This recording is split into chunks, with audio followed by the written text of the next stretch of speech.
Hello and thanks for watching Tabloids on CRTV News. Today, most of the papers are talking about the new military equipment acquired by the government of Cameroon to help MINUSCA maintain peace in Central African Republic. And Le Quotidien newspaper today headlines MINUSCA, new logistic for the Cameroonian contingent equipment made up of 78 containers, 43 pickups, 66 heavyweight vehicles, 43 trailers, 33 armored cars, 24 generators, and many other equipments, including individual and collective materials, have been acquired by the government of Cameroon on the high instruction of the head of state, commander-in-chief of the armed forces. The equipment were received yesterday, May 11, by the minister delegate at the presidency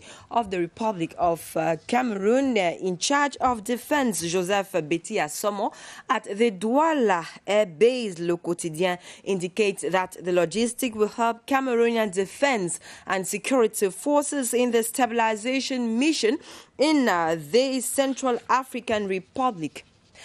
Cameroon Tribune also talks about Cameroon's contingent in MINUSCA with her new equipment to boost performance. According to the daily newspaper, state-of-the-art vehicles and diverse defense materials were yesterday, May 11, 2021, received in Douala by the minister delegate at the presidency in charge of defense, Joseph Betty Assomo, to improve Cameroon's peacekeeping mission in the Central African Republic. We remain with Cameroon Tribune this time around to talk about something else. The Bilingual News Daily says that the Ramadan and Ascension Feast will be celebrated tomorrow.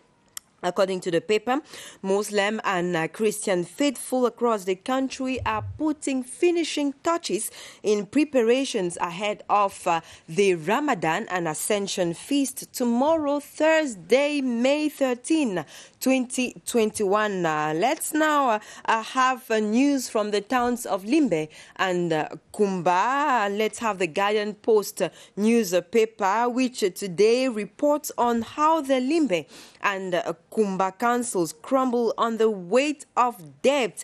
According to the Guardian Post newspaper, the English Loan daily newspaper, the city mayors of Limbe and Kumba in the southwest region, Mutanga Andrew Mujimba and Gregory Mewanu, respectively, have cried out that councils are crumbling under the weight of debt. They have also lamented the hard times currently plaguing councils in the phase of the decentralization process, which is yet to gain the expected steam.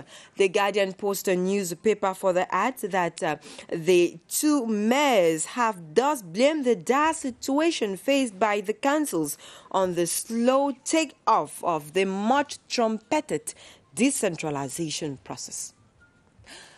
On to some economic news. Let's have L'Economie daily newspaper, which accounts of the new economic and financial program negotiations on the way between Cameroon and the International Monetary Fund. According to L'Economie newspaper, the two parties have been discussing via video conferencing since May 5th, 2021, and the restitution of the works with the Prime Minister will take place on the 21st of May 2021. Let's now talk on the issue of power outage in Cameroon, which keeps on. And today, Repère newspaper points out the tensions that exist between the government and the electricity of Cameroon, ENEO. According to the weekly newspaper, the tensions has been rekindled this last month due to frequent power cuts in the northern part of the country, and thus Repère note that even though there has been slight amelioration, the lasting solution principally lies on a solar project which the two parties, that is Cameroon and the Cameroonian government and NAO, show divergent interest. Catch the story on page 4 of today's edition of REVUE weekly newspaper.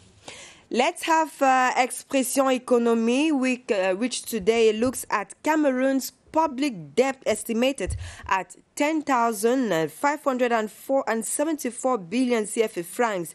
The figure has been updated by the National Sinking Fund of Cameroon, according to Expression Économique newspaper. This outstanding amount, composed of 91.2% of the direct debt guaranteed by the central government and 8.8% of debt of public institutions and enterprises, represents over 44.2% of the gross domestic product of the country. Read more from page 5 to page 8 of today's edition of Expression Économique.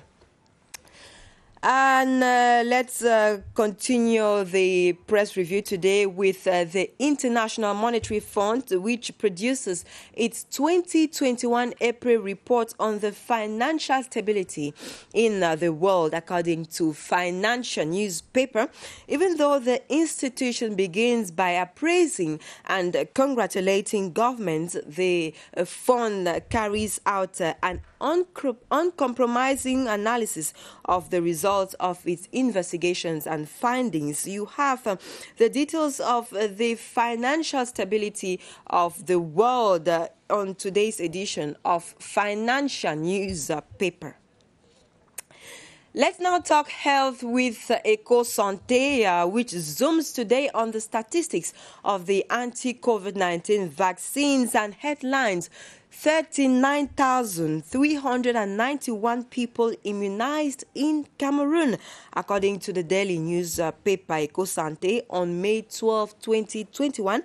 The expanded program on immunization has administered more than 23,882 doses of the Sinopharm vaccine and more than 16,089 doses of the AstraZeneca vaccine to Cameroonians.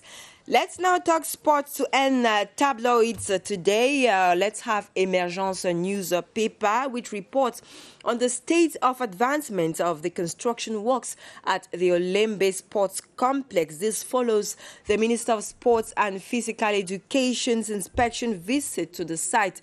And actually, Professor Narciso Mwele Kombi showed satisfaction following the state of advancement of construction works at the Olembe Sports Complex. And the visit coincides with the fact-finding mission of the Confederation of African Football, CAF, to identify the venue for the 2021 Africa Cup of Nations draw here in Cameroon. And that does it for Cameroon, for Tabloids. Thanks for watching. Remember to get a copy of the newspapers.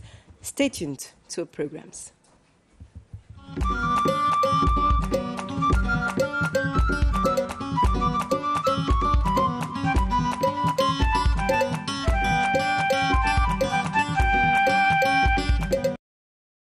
Merci beaucoup Rita Macan et à demain pour d'autres informations relatives à nos quotidiens. Et voilà qui met un terme à cette troisième édition de Cameroun Daylight de la semaine. Vous étiez sur CRTV et CRTV News.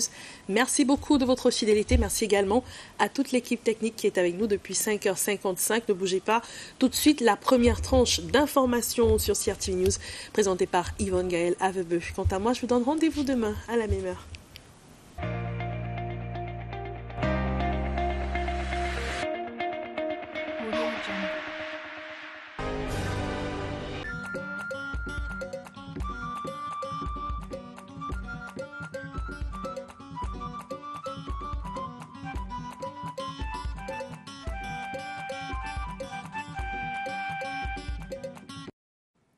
Salut à tous, merci d'honorer Tabloïd, le rendez-vous des unes de vos journaux. Mercredi 12 mai 2021, Cameroun Tribune en Tréiche défend les ports d'effets militaires par les civils. Pas de confusion, titre Marie-Claire Nana qui attire l'attention sur les vêtements, chaussures de combat et autres masques anti-Covid aux couleurs de l'armée devenus objet de mode. La pratique sème d'ailleurs la confusion, dit le journal, et celle-ci peut d'ailleurs servir de couverture à des actes de banditisme. Le MINDEF, le ministre délégué à la présidence chargée de la défense, Joseph Betty à Somon, entend siffler la fin de la récréation. Focus à lire aux pages 6 et 7 du journal Cameroun Tribune ce matin. On reste au MINDEF avec le quotidien qui porte son regard sur le nouveau matériel reçu par le contingent camerounais à la MINUSCA. Équipement réceptionné hier par Joseph Betty à Somon à la base aérienne 201 de Douala. Des conteneurs, des véhicules poids lourds, des véhicules blindés, du matériel collectif et individuel et bien d'autres. Toutes ces logistiques, vous allez le voir, serviront à la poursuite sereine par les forces de défense et de sécurité du Cameroun dans leur mission de stabilisation du côté de la Centrafrique. Et mutation ce matin, le quotidien de Georges Alain Boyomo s'insurge donc contre les agissements du pouvoir. Le journal dénonce et démontre à la page 9 comment le pouvoir bafoue les lois de la République et met à mal l'état de droit. Son titre, Cameroun, l'état hors la loi. Avant d'arriver d'ailleurs à cette dénonciation, il mentionne, Georges Alain Boyomo, que ça ne roule pas très fort dans le sud. En ce qui concerne les chantiers routiers mutation, invite aussi ce mercredi à comprendre le calendrier du Ramadan 2021 à la page 11. L'autre invite ce jour nous vient du quotidien L'économie. Le journal est dans l'antre des négociations en cours entre le Cameroun et le Fonds monétaire international. Et croit d'ailleurs savoir que sauf changement de dernière minute, la restitution des travaux par visioconférence avec le Premier ministre aura lieu le 21 mai prochain. Pour Repère, le journal Repère donc, l'atmosphère est électrique entre le gouvernement et Eneo. La tension ne baisse pas, nous renseigne le journal, et pourtant la solution pérenne déjà trouvée réside dans les projets solaires pour résoudre les problèmes de délestage du côté du septentrion. D'après le journal, ces délestages ravivent la tension ces derniers mois entre les deux partenaires, donc entre le gouvernement et Eneo.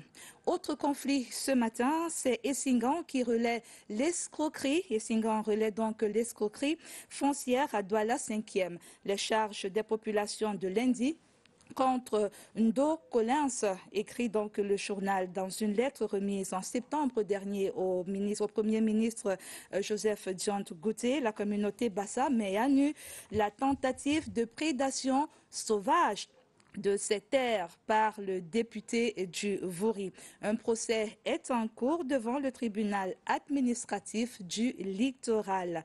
Essingan détaille les faits dans un focus, page 5 et 6.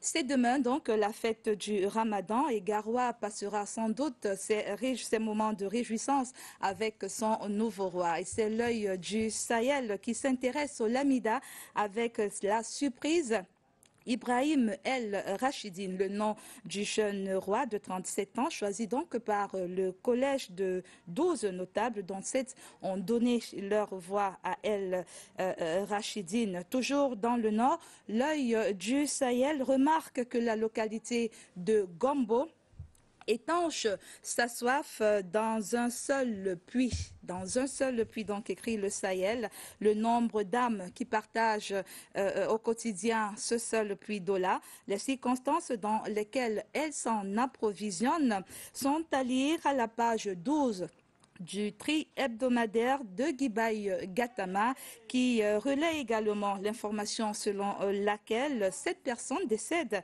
à la suite d'un naufrage à Lac d'Eau, c'est dans le département de la Benue, région du Nord. Un chiffre ce matin pour Éco-Santé, 39 971. C'est donc le nombre de personnes immunisées contre le Covid-19, nous renseigne Éco-Santé ce matin, à lire donc à la page 6 du journal qui tire également la sonnette d'alarme sur la mortalité maternelle au Cameroun. Un autre chiffre là, 6 000 décès enregistrés en moyenne par an en pré- et post-accouchement. À lire dans Éco-Santé. Et puis en sport, c'est Émergence qui se rend au complexe sportif d'Olembe et titre l'état d'avancement des travaux suite à la visite du ministre des Sports et de l'Éducation physique.